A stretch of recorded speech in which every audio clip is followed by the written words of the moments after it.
What are we carrying?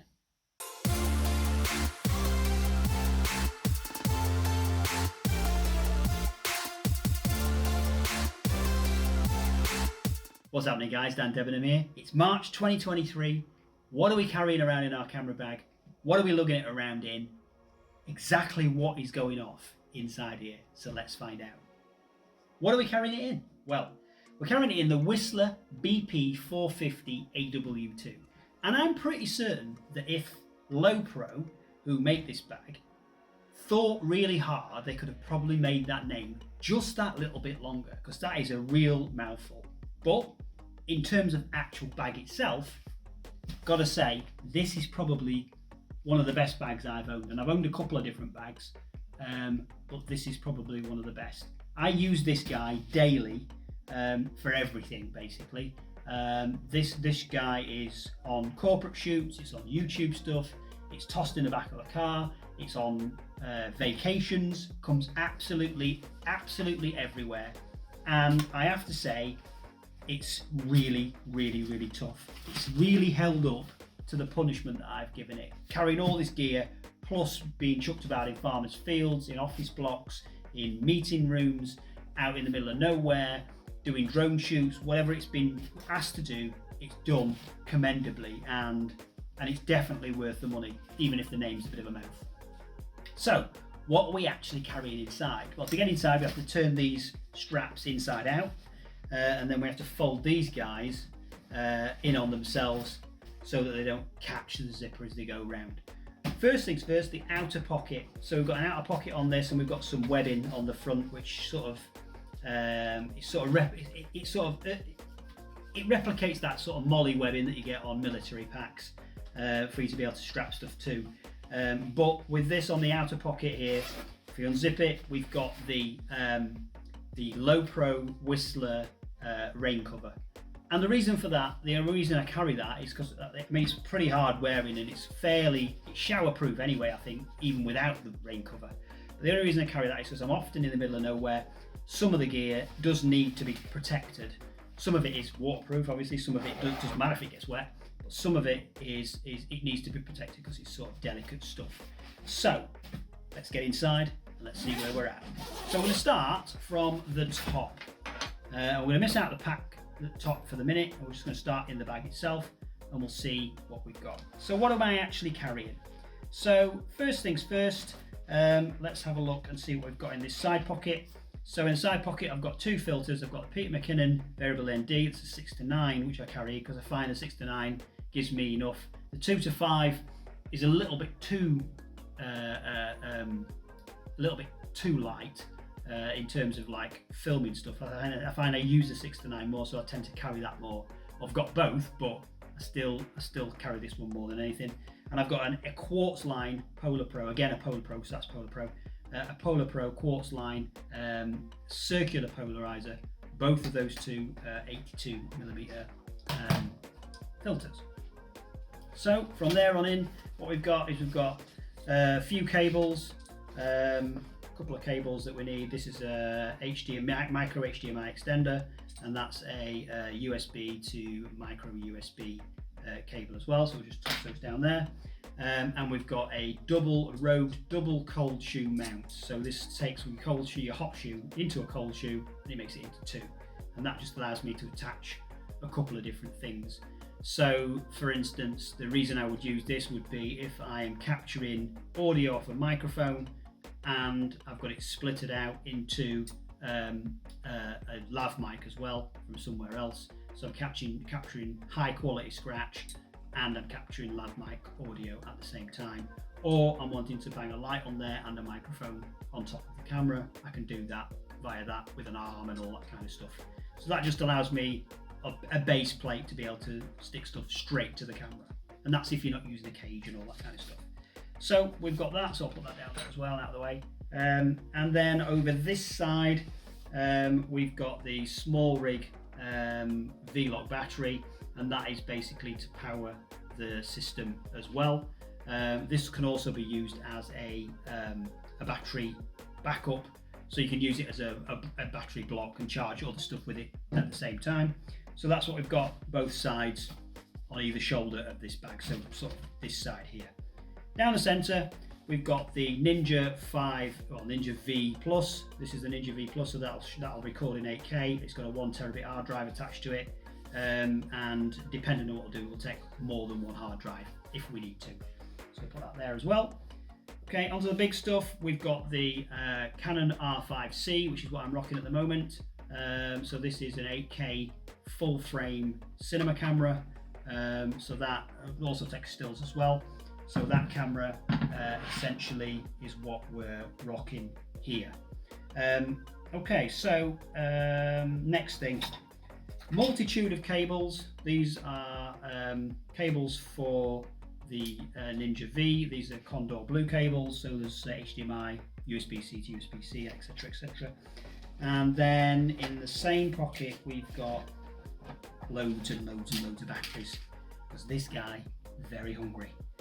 So we've got 5 if you include the one that's in the actual camera itself. We've got 5 regular Canon batteries. Some of those are off-market batteries. They're not Canon, they're just off-market ones. Again, I've not had a problem with off-market batteries. And then we've got 1 Sony NPF battery, that's for the Ninja V, as it were.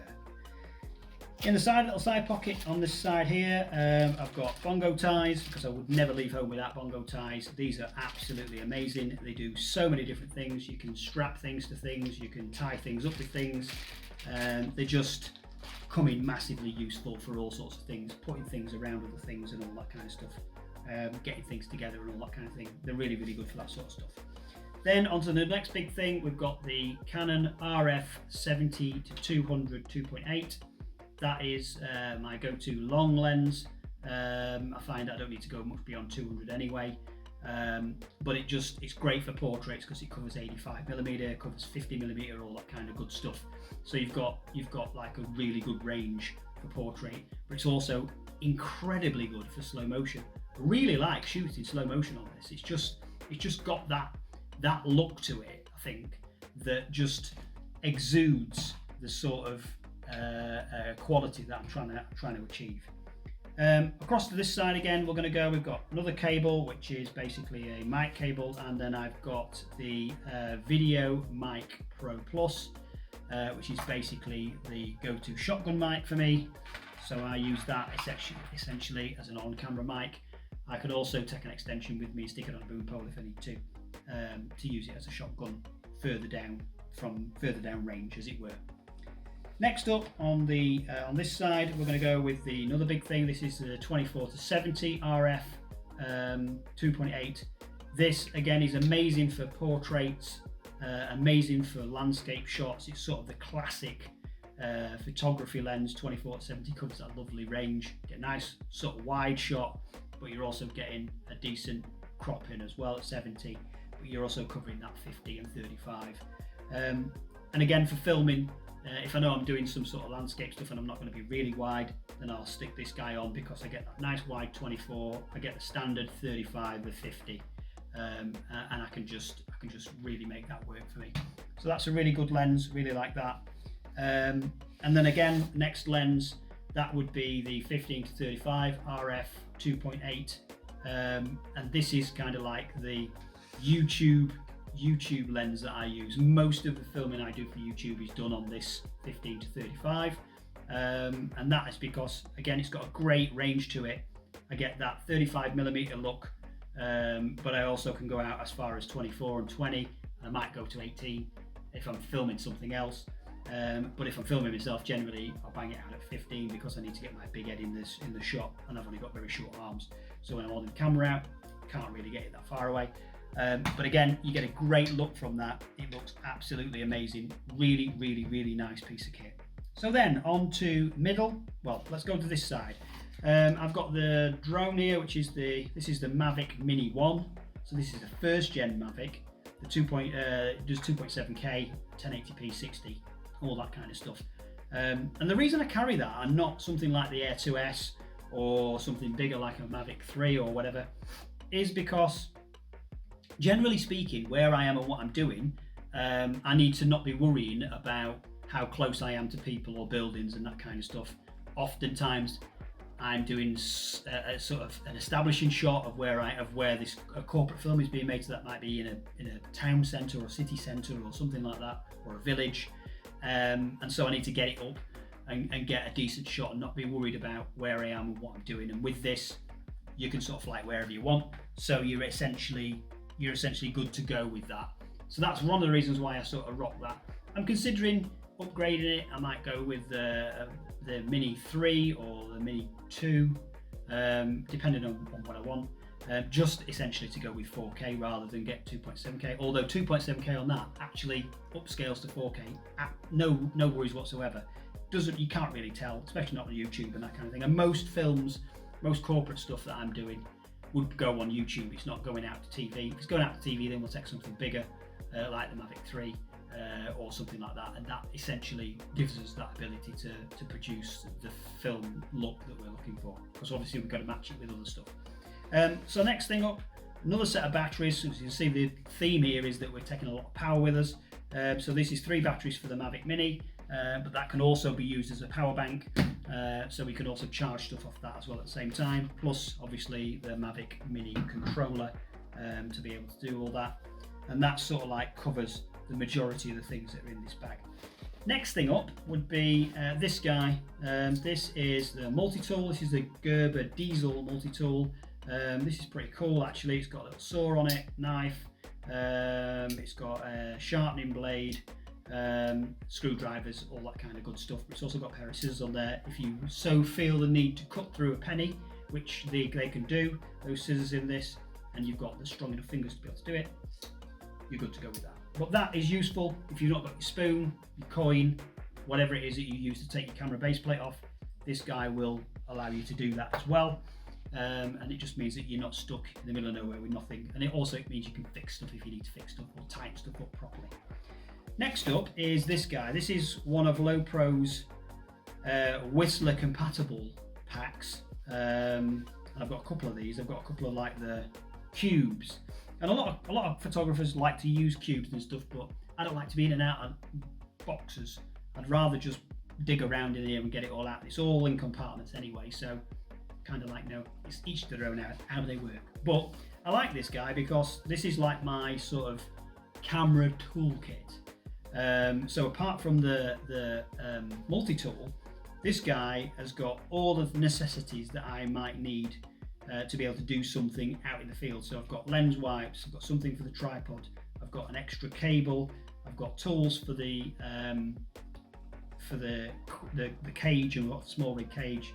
Got lens pen, which is a hammer lens pen, so it's got a brush on it and a cleaning, a lens cleaner and all that.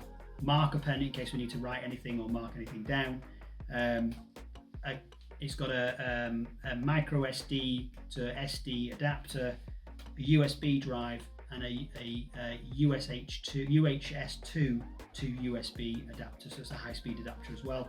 Plus like a little lens cloth and all that kind of good stuff goes in there, and that just sort of like rounds up all the little sort of admin things that you need in order to be able to carry all this stuff about with you and what have you. And finally, on the actual main bag, in the main bag itself, we've got this guy, which is an Altura lens filter cover, and this has got 77mm lenses in it and a Polar Pro 77 to 82mm adapter, which is made out of brass and feels absolutely mega. And these guys fit the 70 to 200 because that's 77mm, and then the adapter makes the 82mm lens filters fit the 70 to 200 as well, because these two are 82mm and this is 77. So effectively, that is where we are with that. So put that down there. Okay, so onto the actual bag itself, the cover, the back cover of the bag itself. So bottom pocket, never leave home without it. This is my trusty field notes book. This is just literally for me to write names down, film ideas, that kind of stuff. Any kind of notes that I might need to make during the course of a film or before a film that I need to refer to, this is the guy that they go in. And I have packs and packs and packs of these because I go through them like nobody's business. So that goes in there, no worries. In the top here, we've got another SD adapter and an SD card and the SD card is in the camera at the minute, so that's where that is. And then in here we've just got spare SD and CF Express cards that just basically go in there just in case we need to swap out cards and stuff like that. So that is the inside of the bag, as it were, and it folds nicely, so you don't have to open the whole thing. You can open it halfway and you can get in and get the top half, and you get all these bags, these pockets as well, which is a pretty cool feature. So yeah, that's pretty cool. Next in the top bag here, what have we got? We've got a top handle, which is for the cage, obviously, so that basically just goes on, that's part of the cage system. We've got the battery mount system and the mount system for that to go onto a tripod, so that basically builds out the cage. And I'll put a link up to the cage video here, and I'll also stick a link to the bongo ties video as well, which has got all the sort of things you should carry in your camera bag as well. Next up, we've got trusted roll of gaff tape. This is Pro Gaff, the only gaff tape that I will actually use. It is amazing stuff, and you know, you need a roll of this no matter where you are and what you're doing. It's always massively useful, and I've got this in like a trillion different colours, and I think in the UK they're about £10 a roll or something like that. In here, inside here, what else have we got? We've got a multitude of different things in a little mesh pocket. So we've got another SD card, we've got a box for a SD card that's actually in the camera as well, and then we've got a couple of cable management systems for the cage. These are small rig cable management systems, and I'll put a link as well up to the cage video, so you can see the cage video as well, just so that you can get an idea of what I needed to do to build that out as well. And essentially, other than that, I think the only other thing that we're rocking in this actual bag itself, if I flip it over, would be the Peak Design camera bag, camera strap.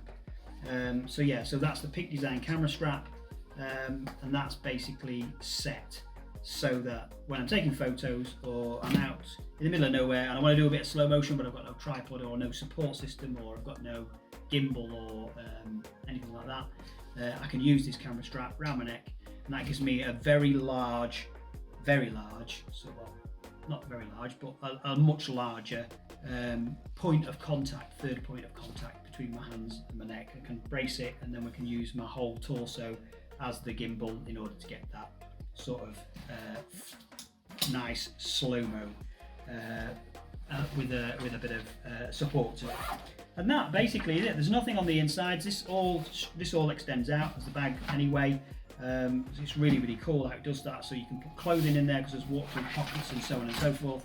And it is a pretty mean piece of kit.